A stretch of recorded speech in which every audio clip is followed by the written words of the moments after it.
bottom line here, which team do you think has the higher ceiling and higher floor? Like actual skill or like selling souvenir cups and programs? No, skill level.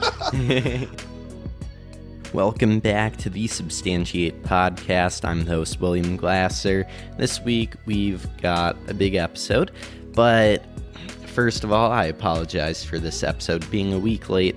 My audio editing software has been acting up lately, going to find a new editing platform, but I decided rather than forcing it up a little early, I would take my time, make sure it's all good, and upload it a week late instead of like 2 days late. So we'll continue on this schedule now every second week. So today is the 13th, so the next episode will be on the 27th, assuming everything goes according to plan. And today, Flobo Boyce joins me, and we have an interesting topic. You'll hear from him in a minute, and you'll hear the topic itself. And as always, you can find me on Instagram at SubstantiatePod, same with Twitter at SubstantiatePod. And if you need to send an email for any reason, substantiatepod@gmail.com. And of course, the website, www.substantiatepod.com. Give me 1 minute to tell you about SeatGeek, which is the best way to go about buying your tickets to your next sporting event, concert, anything like that. You can go over to SeatGeek.com. And what's special about SeatGeek is they have little dots to indicate if you're getting a good deal or not. Big and green means you're getting a good deal, like $10 seats in the first row. Or small and red is a bad deal, and that's going to be $1 million in the last row. So again, SeatGeek.com and use promo code SubstantiatePod to save yourself $20 off your first order. That is SubstantiatePod, one word. And again, $20 off your first order at SeatGeek.com. Without further ado, let's kick it to Flobo Boyce. Today, I'm joined by Flobo Boyce. How are you today, Flobo? Man, fantastic. The highlight of my week to be on your podcast, man. Thank you.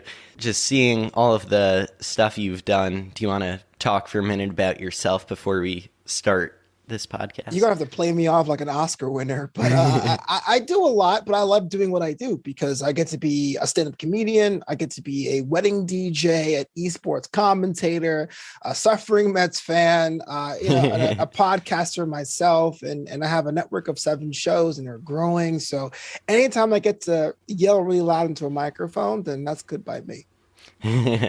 Yeah. Do you have a favorite like sports talk host that screams a lot? It's funny because I like Undisputed just because they're like old guys at the end of the bar. Like, you're wrong, Skip. What their problem is, it's like it just sounds so much fun. I love that. But Colin Cowherd as a solo broadcaster is pretty fun. He's arresting. Like, I love hearing him. And of course, growing up in Brooklyn, we had Mike Francesa who just yelled for hours upon hours about how the Mets dropped the ball, quite literally. So there was always that. Well, I mean, the thing with Mike Francesa is once the Mad Dog left him, he was alone. He never had another co-host, really. So he was just screaming alone into the microphone along with the callers all afternoon. Right. Like 1 to 7 every weekday. The dream, right? Yep. So today we're talking about all-time Mets versus Yankees from that time period, so 1963 onwards, playing basketball. So in today's episode, we're each going to draft a team, 5 players plus a coach, and then discuss the kinds of things that might happen during the game. By the way, I want to say that's kind of a funny image. Imagine just going to like Yankee Stadium and going to the locker room like, you suit up and play basketball this week. Yeah, here's some sneakers and, out in the parking lot, we got the Mets coming over. I mean, just basketball and baseball, like in The Last Dance when Michael Jordan is on or in the Chicago White Sox minor league system, and he talks about how he like went outside to play pickup with another player or two and some stadium employees. And I mean, imagine playing pickup like that with Michael Jordan, or in this case with, just walking up to a random park and seeing all these athletes playing basketball, even though they're baseball players. I would shy away. I know the dream is I'll play basketball with Michael Jordan, but my ankles are too brittle to get crossed up by the greatest of all time, his airness. So, yeah, I mean, you would have to have a lot of pride to want to play against him. But you know what? Put me on his team. I'm all good. Oh, yeah. I'll stand right here the entire time. All right, so we can now get into this draft. So, again, it is the Mets all time, and they started in 63 versus the Yankees since 63 to keep the time frame fair, because, the Yankees have another 40-plus years of good baseball before that. So this is how it starts, huh? Yeah, I mean, we don't really have to count the pre-Babe Ruth era, but anyway, 63 onwards for the Yankees. But first is the Mets, and Flobo, what is your first pick? Okay, so we're playing basketball, huh? Well, I need someone who has who's powerful, that has a little bit thickness to him, to be able to box people out. I would say my number 4, my power forward, first round overall, has to be the polar bear, man, Pete Alonso. Why not? Why not? Throw the face on all the souvenir cups. He's going to be a franchise player. I'm going with Pete Alonso. Yeah. And why do you like him there as your number 4? Well, the thing is about first basemen is that they usually are tree trunks in their own way, but to have the stamina to keep up with shifting plays is like something that's a donut in basketball. You look at that second run at the home run derby, where I hate to say it, I didn't think he was going to go all the way, but and he did it, and be able to have a decent back half. I mean, that right there is mental toughness. And so when you are the 4 in basketball, you're doing most of the garbage work. You're putting up rebounds, you're trying to set up your center. So I'm going to go with that one. Yeah, I like the pick, especially someone current like that, right? As basketball becomes increasingly popular, not that it wasn't popular back, in the 70s and 80s or 90s, but, it's just a different game now. And when you see someone like that, a first baseman, a bigger guy, someone that can really come out there and leverage his physical abilities there on the court. Yeah. All right, so with my first pick, I am going with Alex Rodriguez. Ooh. And although a lot of Yankees fans, like myself, don't necessarily love A-Rod for a multitude of reasons, he does own, or partially own, the Minnesota Timberwolves and Minnesota Lynx of the WNBA.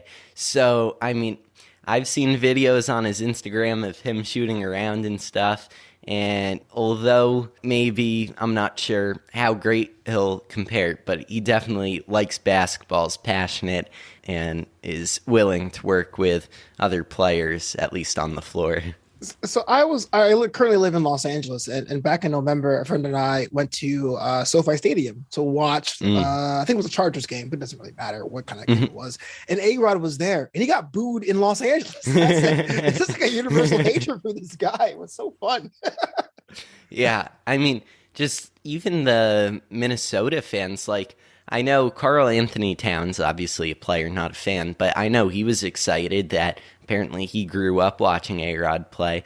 But, I mean, meanwhile, like, if he's getting booed in L.A., he's surely, got some haters in Minnesota as well. Oh, yeah. It's like a traveling tour of hate. Yeah, it's like, I mean, like with the Harlem Globetrotters, like imagine if you were one of the players on the Washington Generals, and no matter where you go on this tour, you're always the bad guy. I'm just feeding my family, guys. Yeah. All right, so I think I'm going to put A-Rod likely as my 2, but we'll have to see how the rest of my team unfolds here before I permanently slot him in. But But looking at him there, maybe not a primary ball handler, but, definitely a shooter. Yeah, he's got quick feet. Why not? Why not? Yeah, I mean, before he got old and slow, he wasn't a horrible fielder, but shortstop converted to third base. But when you say you were the biggest fan, I didn't believe it.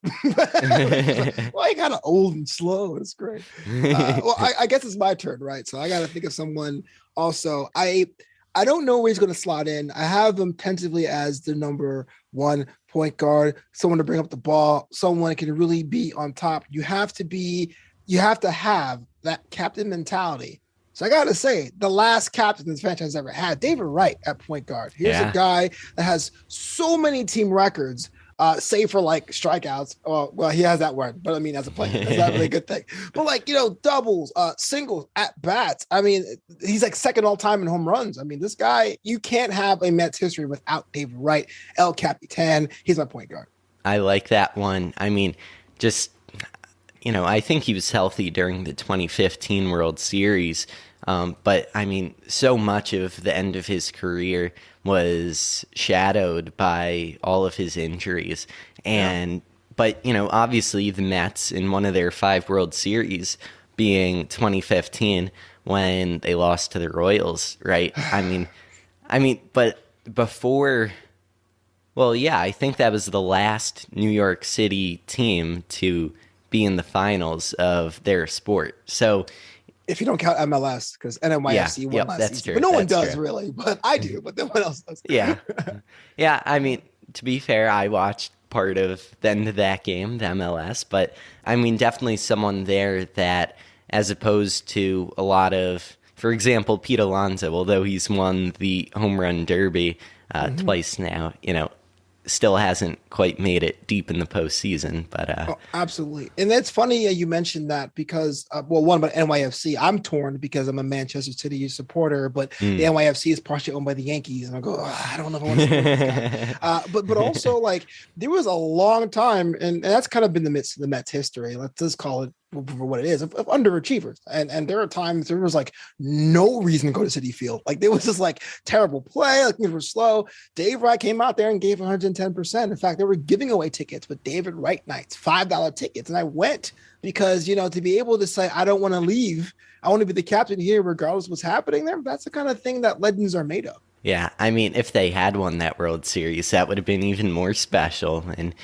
just the start of something. But that's not quite how that went. But, I mean, the Royals were a good team that year in 2015. All right, so moving on to my second pick, I'm looking at a list here of all-time great Yankees, and I'm thinking I'm probably going to need someone on this team who's fast. So I'm going to go with Bernie Williams as my point guard.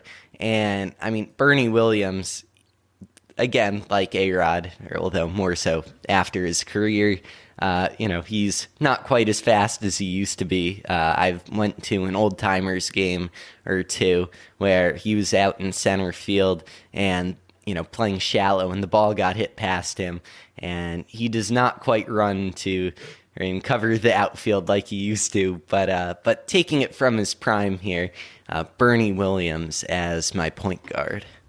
So I was funny about that, like the mid '90s Yankees campaigns, and especially '96. I was always like, man, at least New York got it. Because I think a lot of people my age don't remember how bad both teams were in the late 80s. That's they were horrible. But like for every Don Mattingly or everyone, it was never that over the hump feeling. So at 96, I was hyped too. I was hyped for Paul O'Neill and Scott Brocious as well. And Bernie Williams was of that era. You kind of like, okay, cool. It was that kind of like it was cool to wear pinstripes. I would never do it, but it was cool to wear pinstripes in school to say, hey, look, this is New York. Our city's coming back. We're getting championship. We're getting rings again. So it's fine. Just speaking to like sort of the culture surrounding the Yankees, I mean, just wearing a Yankees hat really anywhere in the world, in some more obscure places, or at least obscure for baseball, they might not know what it is, but I'm sure most people recognize, that logo, the interlocking NY. Here in Toronto, you'll walk around and see someone wearing a Yankees hat. Kind of like the White Sox hat also. Yeah. I feel like you kind of see those a bit. Well, I'm again showing my age, but when I was a kid, because the leagues were split all the time, the White Sox were my special secret team because they were AL and they would come to New York and smack around the Yankees. But I wanted to beat Frank Thomas so bad. The Big Hurt, you know what I mean? That was the one individual player growing up. And it was kind of a movement, man. They were like us in a town where the other team has a lot more fame, but they were just so like blue collar, hard nosed. I don't know how to describe it. It was fun. Yeah, I was in Chicago for a couple of days this past August, and the Cubs were playing the White Sox. We went to one of those games, and even right now, the White Sox are a really fun team. Yerman Mercedes got hurt at the beginning of the year, but he was tearing it up as like a 29-year-old rookie at the beginning of the year, and Tim Anderson, and I mean, as a Yankees fan, you really can't mention the White Sox this year without mentioning the Field of Dreams game. I mean, that was crazy in Iowa, and I was at camp at the time, but I pulled out my iPod Nano and tried to get the radio reception. And in the top of the ninth of that game, and I think it was Aaron Judge and Giancarlo Stanton hit back-to-back home runs, and I'm going crazy. They're winning. They've come back, but a storybook ending. But no, Tim Anderson hits a walk-off homer. Oh, yeah. Tim Anderson is a legend, and he's going to be one of the greats if we ever get to play baseball again. Yeah. Yeah, I mean, listen, we're recording this at the beginning of March, but I'm hoping to release this, I think April 6th is the date, something like that. Fingers crossed we'll have baseball by then, but I mean, right now, no one is really benefiting from there not being baseball. So, absolutely. On to your third pick. So far, you've got Pete Alonso and David Wright.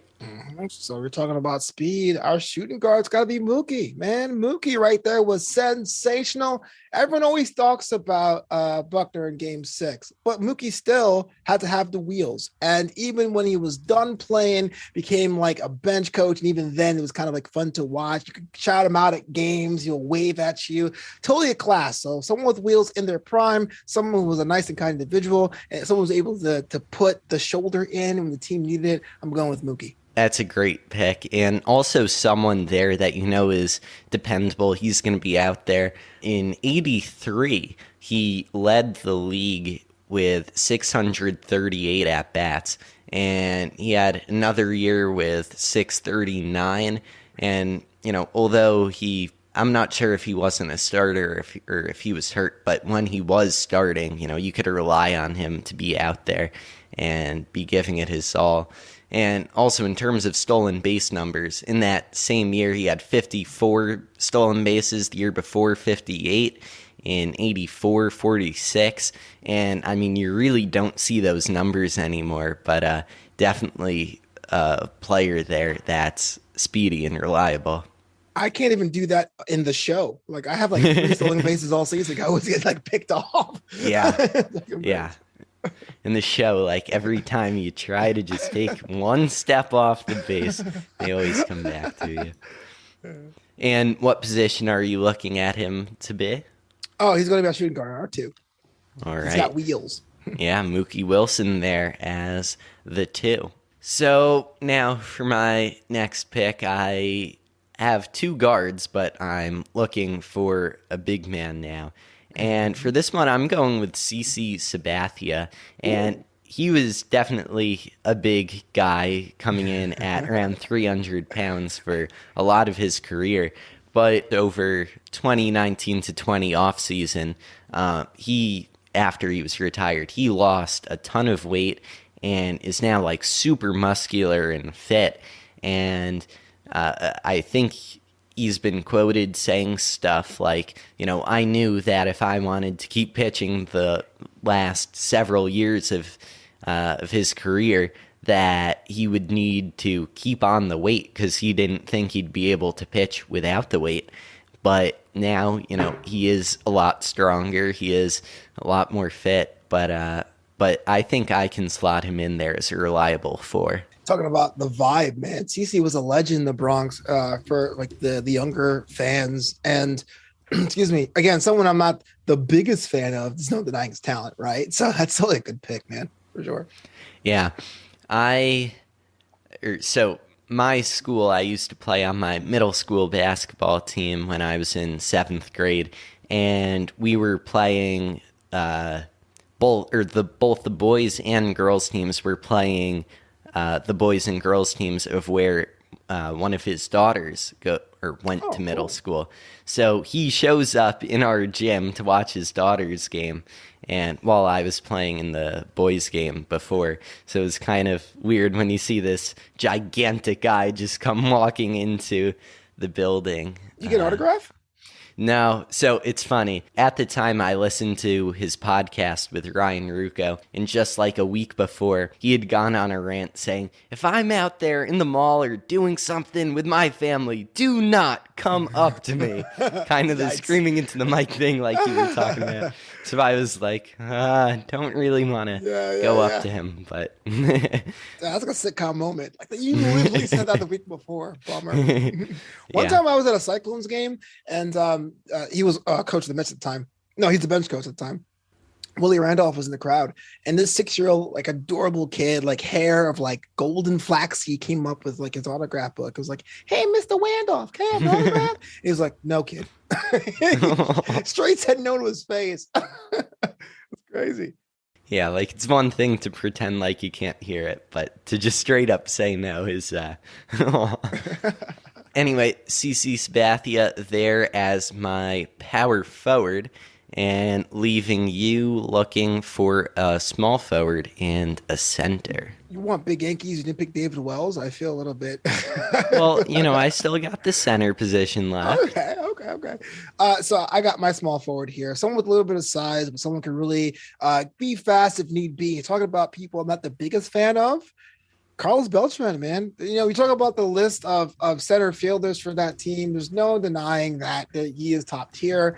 I still remember when 2006 happened. I was in college. I sat down in the lounge, and my heart was broken. I have my heart broken once or twice in my life, and one of them was from baseball. But despite that, you can't deny what Carlos has given to that franchise. And even though there was the unfortunate circumstances why he wasn't the manager of the team, I was kind of interested in how he would be if he was in that system as a hitting coach or something like that. So definitely Carlos Beltran, my small forward. Yeah, I mean, Carlos Beltran, another player when on the Mets, he had 17, 18, 23, 25, and 11 stolen bases while with the Mets from 05 to 2010. Oh, and then also 3 in 2020, forgot to mention that. But, someone out there with a relatively high batting average in the mostly high 200s, and, just another bigger power guy, someone that finishes his career with 435 home runs. And that's one of the few players here also that I could have drafted, as he was also a Yankee for a period of time. But Carlos Beltran there, and so you're looking for him at the 3? Yeah, small forward position, which was kind of funny. Like all the players that could have been qualified for both. Like who would draft David Cohn? You know what I mean? Like, yeah, and I mean, I'll go out and say it. I've been thinking of David Cohn for a coach because, I mean, they're just if you listen to him on the Yes Network during the Yankees broadcasts, I mean, he's such a smart guy, and I also read his book, Full Count, and, he just knows baseball, and if he put some time into it, I'm sure he could know basketball too, and, so I'm definitely thinking about him there out as a coach, although hope you won't take him now, but... No, not at all. Well, all right, so you're looking somewhere else for your coach after all this, but... All right, so now I am looking also for a 3 and a 5, just like you were. So I'm looking out here, and I'm going to go with my 3 here, and I am going with Don Mattingly. You mentioned him a bit earlier, and Don Mattingly, he never won a championship. I think he's the only Yankees retired number not to, but, he retired after 95, a brief overlap with Derek Jeter, and in his 14 years with the Yankees, blasting 222 home runs, and more importantly than that, just the way that, in a time where, not that there weren't good players on the Yankees, but they weren't winning, and he was the star of that team during that time, like you were mentioning. And not just were the Yankees bad for almost all of his time on the team. The Mets won a World Series, one of the two.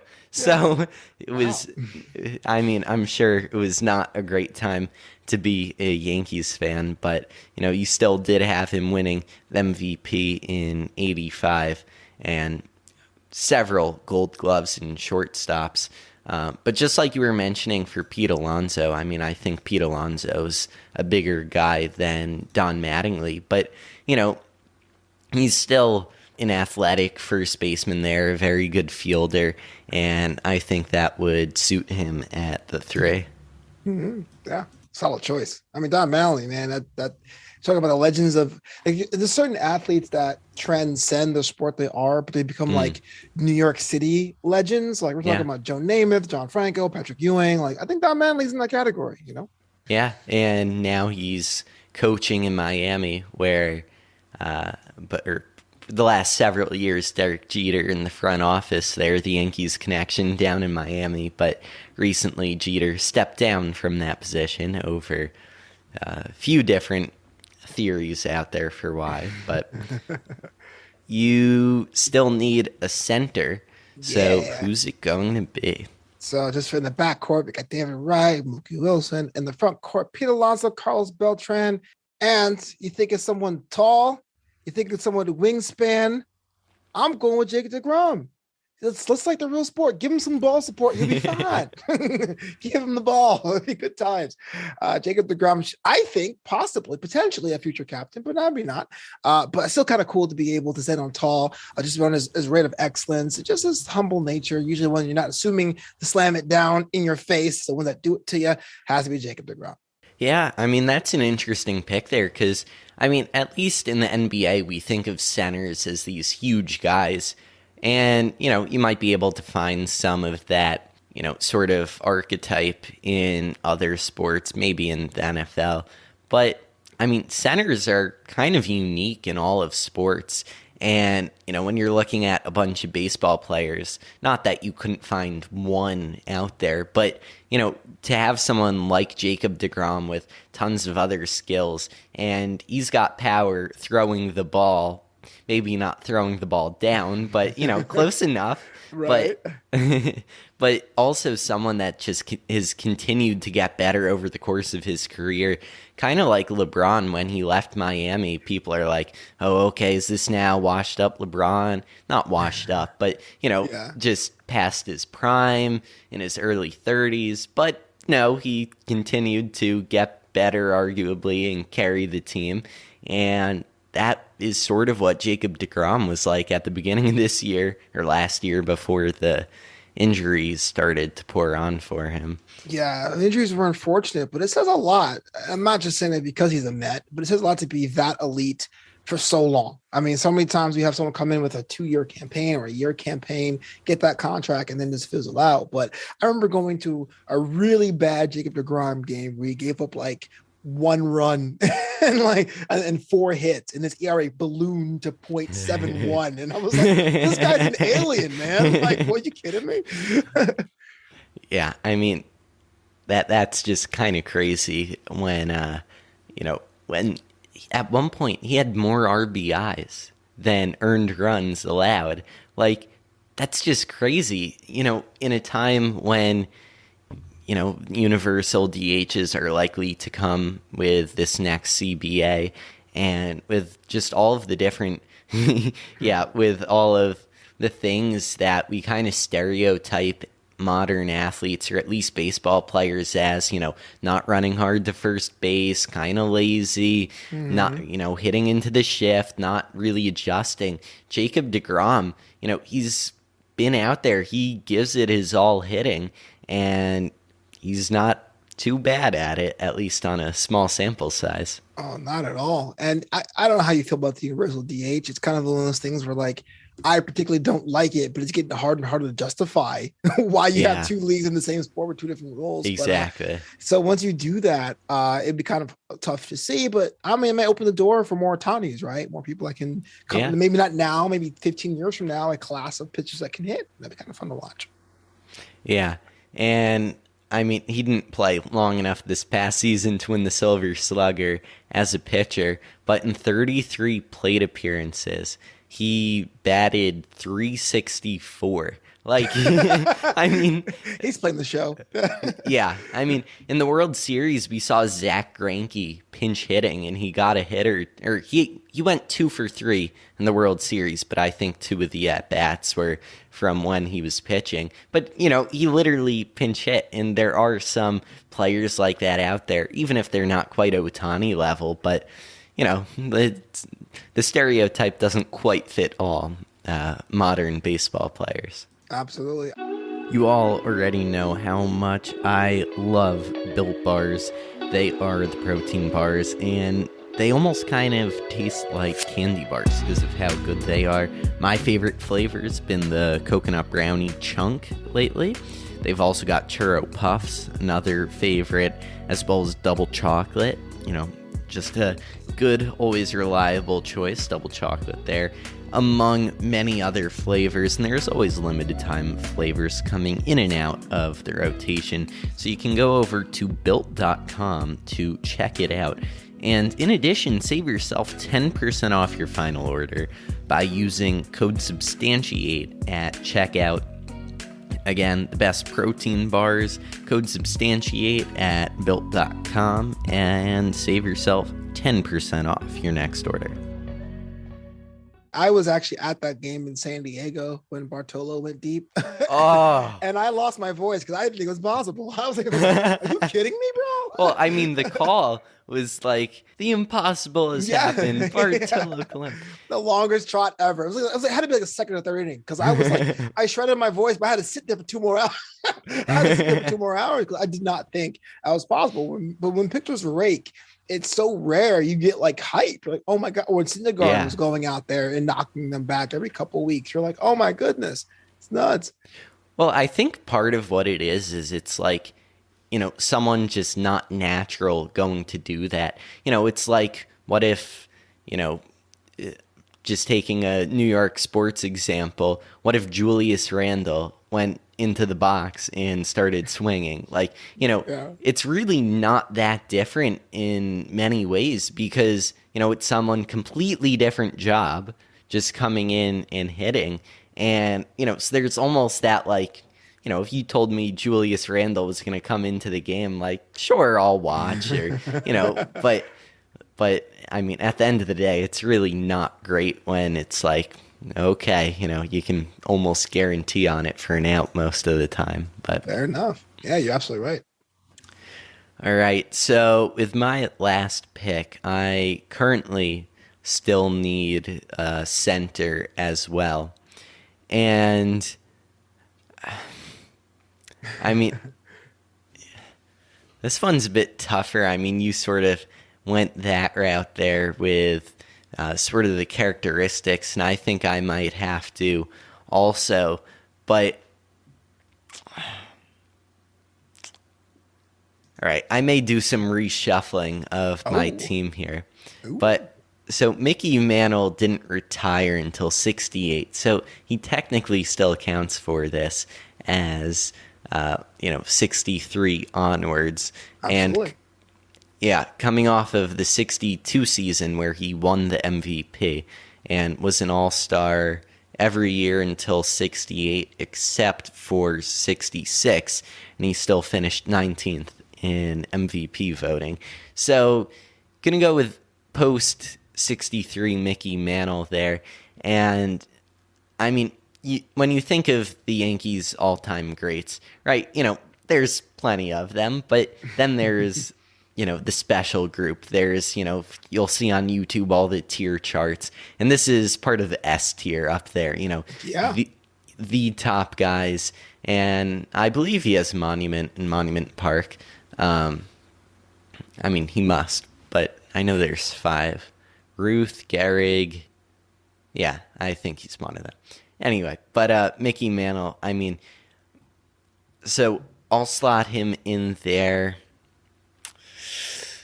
thinking as the 4, and then I'll move Sabathia to 5. Because kind of like I was mentioning before, CC is, a bigger guy. And just like DeGrom, he used to be able to throw the ball, maybe not throwing it down.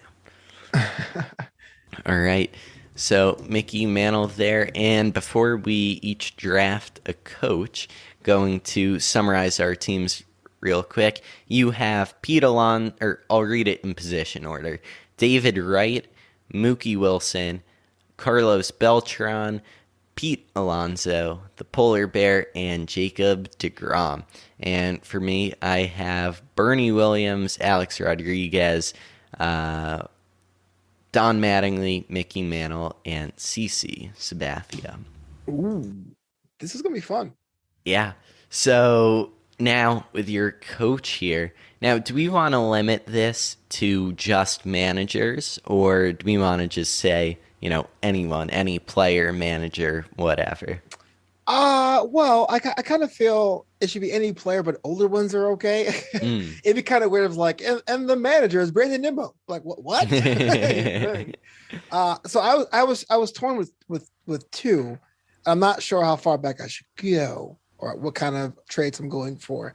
But I am going to flip it mental coin and say my manager is going to be Cleon Jones. And the reason being is that here is somebody who never gets talked about top of mind anymore, but being able to be a consistent force for that squad says a lot. And it says a lot when you're able to have that balance between good seasons and bad seasons, changing personnel and still produce. That's the kind of thing that trickles down. So Cleon Jones would be my choice, but it was tough. Game time decision. Yeah. I mean, Cleon Jones, coming from the beginning of the Mets there, he made his MLB debut in '63, the first season of the franchise. And, he might not have had, the greatest career in total over 13 years, though. He still batted .281, and again, only 93 homers, but it was a different time there. And, someone that did win the World Series in '69, he finished 7th in MVP voting that year. And, I mean, just someone when you go back to the roots of the Mets franchise, and he's right there. Yeah, man. All the DNA. And it's funny you mentioned earlier about like caps, like the Yankees are a global brand, and it's so cool to have the ground jewel, the pearl of baseball, be from New York. But what's cool about the Mets, because they're so blue collar, is if you find someone, I live in Los Angeles, and I got family in the Caribbean, I got family in Europe.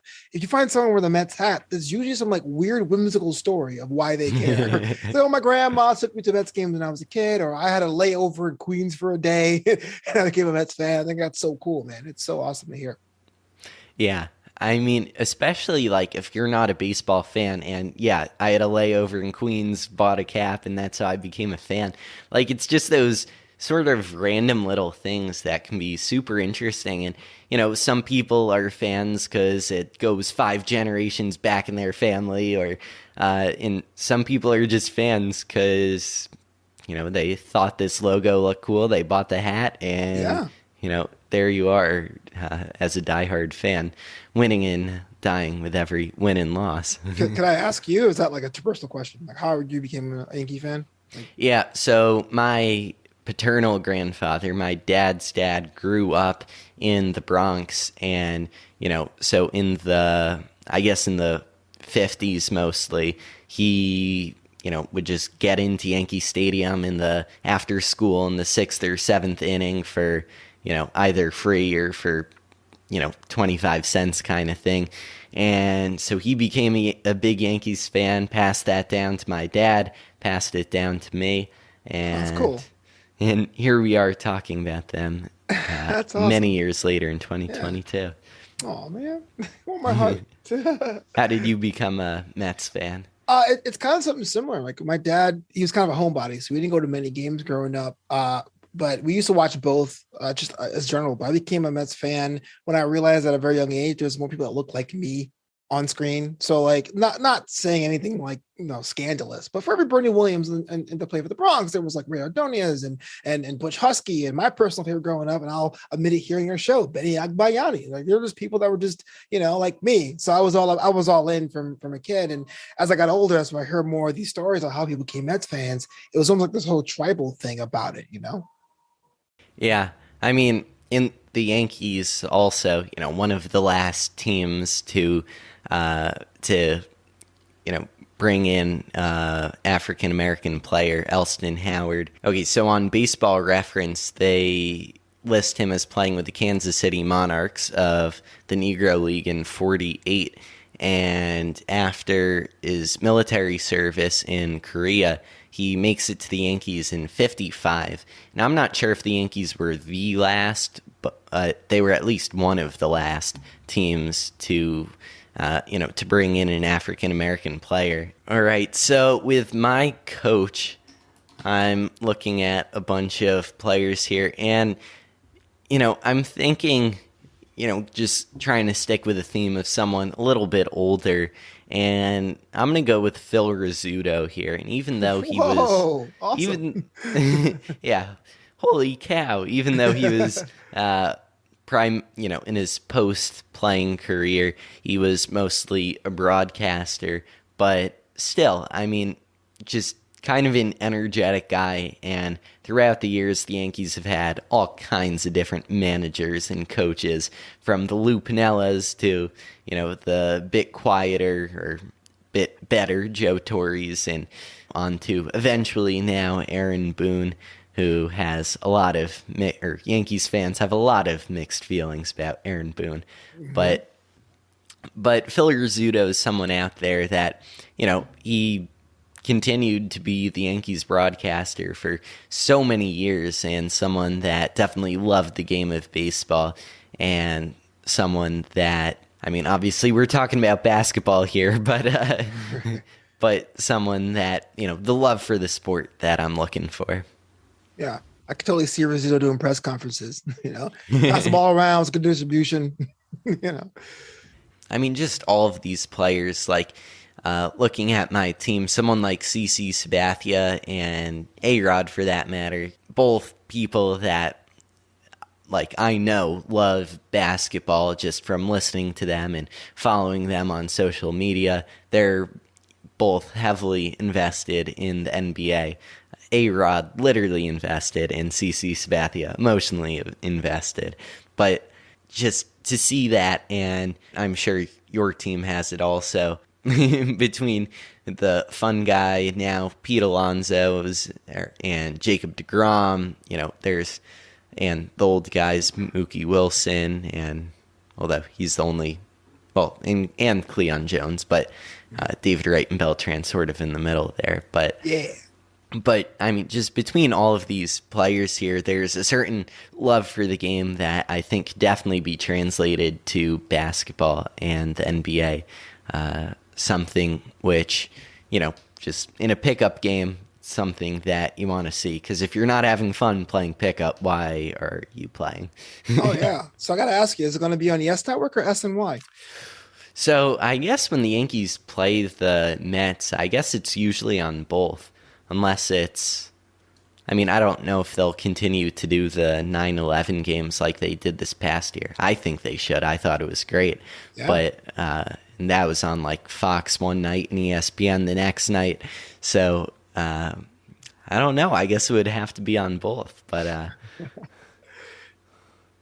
love it. Yeah. Yeah, notice you didn't go with Keith Hernandez there, SNY broadcaster. It was Well, one for that, the broadcast booth, it's just the best. I actually emailed Sony. I was like, "Hey man, there should be a Gary Keith Ron DLC for the show." I love Matt Vasgersian, but I want that. But for Keith Hernandez, it was a game time decision. I picked Beltran over Keith Hernandez to be the small forward, so Yeah, he's probably upset about that. And my coach, when I'm just showing all the cards, it was going to be Gary Carter for the longest time. You know, everyone loved the kid. It was like, man, Cleon. When you come down to having even tempered, I guess the Joe Torre of it all, you know, I had to go with Cleon. So yeah, I like the Cleon Jones pick there as a manager. And like I was saying before, you know, when you mention managers today, they're mostly a bit older. I mean, maybe not Tony La Russa, who's in his late 70s, but right. you know, relatively older compared to the players. And you know, when you look back, just the roots of the Mets franchise and Cleon Jones helping to win that 69 World Series, huge. Mm-hmm. All right, so in terms of how these teams compare on the floor, offensively and defensively, is there a certain matchup maybe that stands out to you that you're going to be watching this whole game? I don't want to see if we have to do double coverage on CC Sabathia. That is a mountain of a man, because CC was he was a big kid. It kind of comes down to how that will be distributed. Are you thinking more of like an ISO? Are you thinking more of a man-to-man? What is your strategy going in? Or do we not tell me that because we're opponents? I don't know. Well, no, I mean, this is sort of the game itself we're talking about here. Yeah. So I think Phil Rizzuto, I think he's going to want something up-tempo and relatively fast. Something, just he wants to get out there and score. Not that he was a bad defender, but, I think that's what he's going to look at here. And also coming from, I think Phil Rizzuto, he was short. He was like, here, I'll look up his height. Phil Rizzuto was, he was only 5'6", 150, small guy. He would never in a million years make it in today's game because of there's just no one that size. Scouts wouldn't even bother looking at him. Mm-hmm. Someone 5'6", 150, that guy's not going to hit for power. You know that, okay, he might be a good fielder, but is that really going to outweigh his ability at the plate? But he kind of defied the odds there and made it as a small player. Hey, height doesn't measure heart. Is that what Stroman says?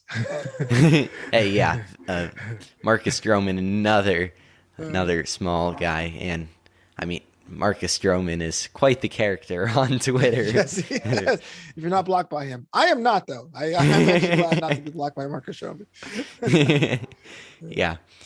So, I don't know. To go along with that sort of fast-paced game, I'm thinking A-Rod might be back there shooting from beyond the arc. And I think that CC, I'm going to send him into the middle. I'm going to encourage him to get physical there and, try to get the best of Jacob deGrom, who, size-wise, they're both very different. Mm-hmm. I think that's a matchup we could look to exploit. And then also, I'm looking at the point guard matchup here. David Wright and Bernie Williams. I think that Bernie Williams, he's probably got speed on David Wright there, but Wright's got handles, bro. Yeah, that's what I mean. Is Bernie too fast that David Wright fakes him one direction and Bernie Williams is already on the other side of the floor kind of thing, Yeah. So I'm looking there at David Wright as something that, if Cleon Jones uses him wisely, then that can definitely be an advantage for your team.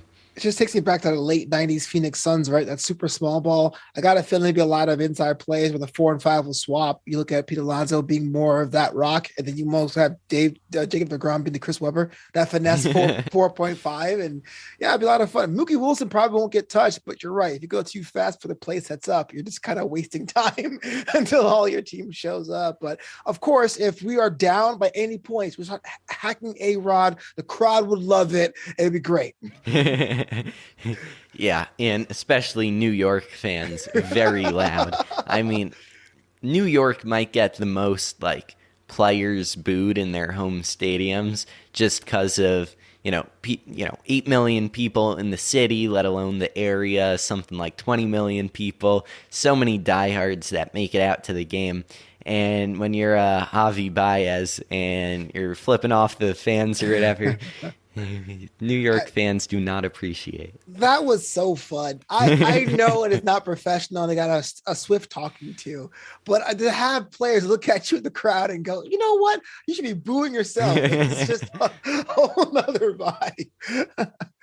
Yeah, that was crazy. The Mets had maybe not the most functional year, but I mean, you can summarize that for most of the last several years. But that's kind of the Wilpons are out, so yes, that's a good thing. It's a new era. The hashtag lol Mets is a very real thing. It's like, how can this team find a way to embarrass them? Is it a squirrel? Is it Donnie? Like, is the guys rolling up the games late? We don't know. But that's what makes this team so fun. And back in 2015, it was like, I can't believe we're 4 wins away of actually doing this. This cobbled together team with just mere Frankenstein parts with no investment. Just I was going to go the distance. And so I don't know. That's what it makes me like. I'm stuck. I'm a fan of a bunch of sports, but I feel like the Mets are part of my identity because of how dysfunctional that is. Yeah, and I mean, kind of like how you mentioned that the White Sox were your team in the AL just because, they were very likable and they'd come in to New York and play the Yankees, who, as a Mets fan, you did not like. The Cubs in the 2015 National League Championship Series, obviously I was rooting for them against the Mets, and and the Cubs wind up losing, but I was still rooting for them. And then the next year, 2016, they do win it all. And so kind of similarly, the Cubs are, well, I mean, I also like the Braves in the NL, another fun team there. And obviously how dare you? No, I'm kidding. And obviously just one. I love every team in LA except for the Mets. Okay, just say it, bro. Yeah. The Marlins, the Nationals, not that bad. The Braves. And what the heck, the Phillies too. Anyway, so starting to wrap it up here, when you're looking at these teams, what does your team have to do to win this game, and what would my team have to do to win this game?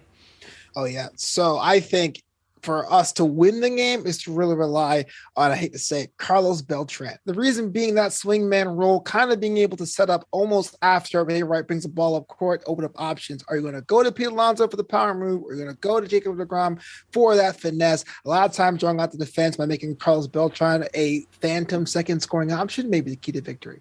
As for your side, I think you guys have a lot more muscle, a lot more beef on your team. Bernie Williams had he was a little bottom heavy, a little bit of a dump truck behind him. Once you rely on the weight differential and the reach differential, you may have more of a power game. Yeah. So bottom line here, which team do you think has the higher ceiling and higher floor? Like actual skill or like selling souvenir cups and programs? No, skill level. I hate to say, I think they're pretty even, man. I think they offer something different. I think my team's a bit more scrappy with it. Your team pretty much has more of a prestige perimeter type lookout, at least from my perspective. So like they're almost like yin and yang in that way. But of course, I'll always say the Mets because it's the Mets, baby. Yeah, I mean, in this case, I'm going to have to agree with you in terms of the Mets taking this one. But because I think my team might have a higher ceiling, but also a lower floor. I think that, when you're trying to play a fast-paced game, when you're trying to push the tempo or take deep threes, then, some nights you might hit them and, you'll go on a run, go 5 for 5 from 3 and win by 15. Or other nights you might go 0 for 5 from beyond the arc, and things just aren't falling your way. And there's just more risk involved, I think. So for that reason of having a lower floor, I think I would have to side with your team with this. Wow, lower floor. That's like scary. Yeah, I mean, certainly in the MLB, it seems the Mets have a lower floor, but Yeah, well, you're not wrong. Anyway, wrapping this up now, Flobo, where can the listeners find you and, follow you on social media? Yeah, sure. So if you want to know more about the podcast I host, like Star Trek or professional wrestling or Netflix shows, newamsterdam.com. That's KNEW, Amsterdam.com, including the flagship show, New Amsterdam Radio. Pick up my book, Graduation Day. It's my memoir. Basically, I wrote my collegiate self back in the past, some life lessons. You can get that at Amazon. It's called Graduation Day, Life Lessons from the Real World. On social media, at Flobito on Instagram, that's FLOBITO, and at Flobo Boyce on Twitter, FLOBOBOYCE. That's me. Great. And all of those links down in the show notes. You can just scroll down, click on them. They'll take you right to that. And again, Flobo, thank you so much for coming on today. You're a very high energy guest and someone that's fun to talk to. Oh, man, thank you. Appreciate it. So that is it. Hope you enjoyed Flobo Boyce on the Substantiate podcast. Again, you can find Substantiate on Instagram and Twitter at SubstantiatePod. So again, just make sure to check on in right back here in 2 weeks for the next episode. Thank you for listening to this episode of Substantiate. The best way to help support the show is to, number one, tell your friends about Substantiate. That is the number one way to support us. The second way is to leave us a 5-star review in Apple Podcasts or Podchaser. Number 3, follow us at SubstantiatePod on Twitter, Instagram, and Facebook. Hello, I'm Anthony. And I'm Dr. Issues. And we're hosts of Capes on the Couch, the podcast where comics get counseling. Superheroes don't always get to go home happy. That's where we come in. We offer psychiatric and mental health analysis of comic book characters. So check us out at capesonthecouch.live and across all social media platforms at Capes on the Couch.